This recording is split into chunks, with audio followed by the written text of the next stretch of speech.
All right. Have you ever had somebody or people tell you that you would be good at something and you know you would be good at it, but within yourself, that is not for you because you know better than anybody else. So you're like, yeah, but no.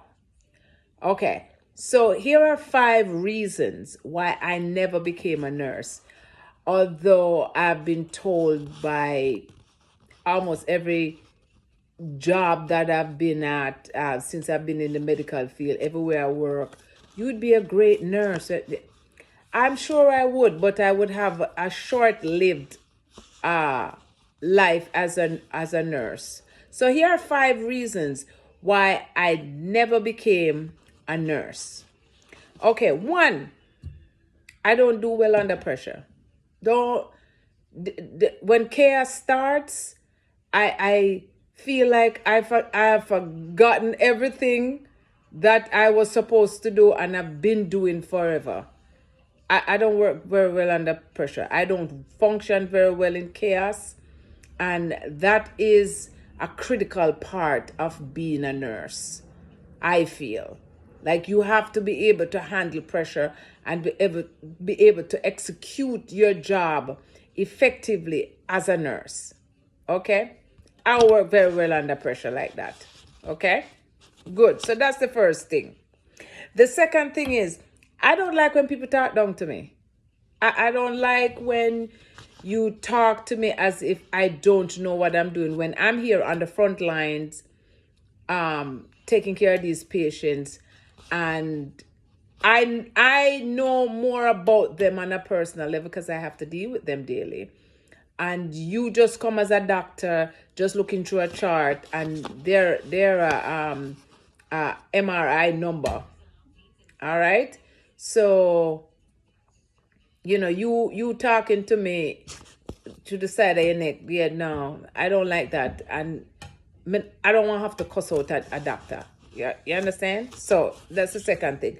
The third thing is you got to pretend that you care.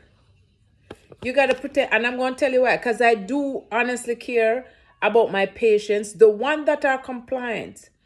When I did outpatient care, right, in the clinical settings, you would have a lot of patients that are non-compliant. Okay, they mistreatment, they don't want to come in, they're eating everything, they fluid overload, there's always some issue. And then I, as the nurse, should go and act like I am concerned. No, you don't want to come to treatment, don't come. You want to eat everything in sight, and you want to drink everything, and you want to, and I'm supposed to feel sorry, especially if you're habitual with it. Every once in a while on a holiday, that's not what I call non-compliance. I'm talking about a patient that comes in and they're not adhering to anything that you tell them because you don't know what you're talking about. So they do whatever, and then you should be sympathetic to the fact. No, I'm not doing that. I'm like, okay, well, drown yourself in your own fluid then. Okay, yeah, go ahead. You eat yourself into oblivion. Send your blood pressure sky high. I'm gonna have to pretend and sit there like, no, Miss So and So. No, I'm not doing that. I'm not doing that. So that's the third thing. The fourth thing is disrespect. They come in there and they want to talk to you any and any how, and they want to, act as if you are insignificant, because their famous thing, especially in dialysis, is to tell you, well, my taxpayers' money is paying is paying your wage. No, sir, ma'am. My taxes is paying for your treatment. Okay? So don't come in here and act like you doing me a favor by coming to your treatment. I think it not.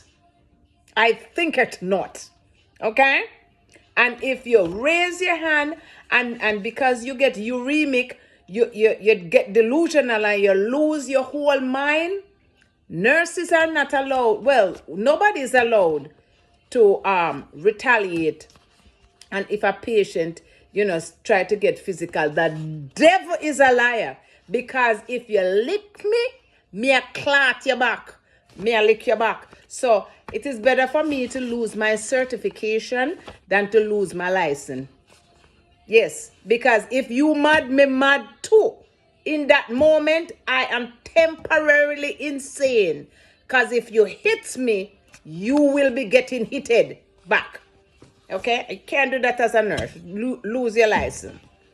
And the fifth and last thing is, it's too much responsibility.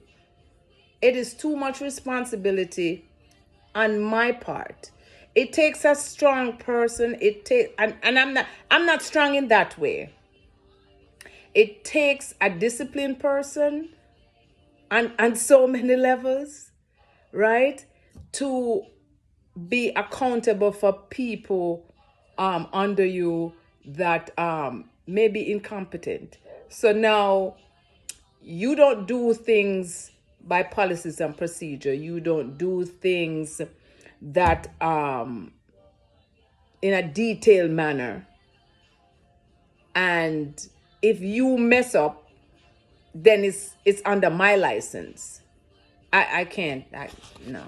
Yeah, I don't want to do that. I don't want to do that.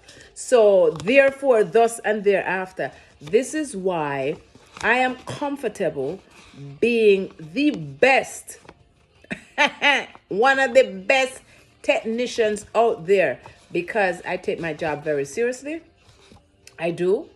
I enjoy what I do even more so now that I'm in the acute field, right?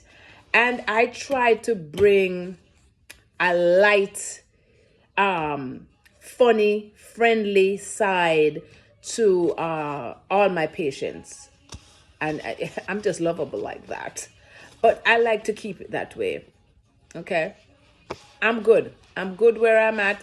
I thank you for seeing in me what you think I don't see, but I know me better than you. So I'm not going to spend 2-3 years in school to have to leave, get my degree, and then somebody talk sideways to me. And yeah, I'm going to have to, yeah. It's reflex. It's reflex.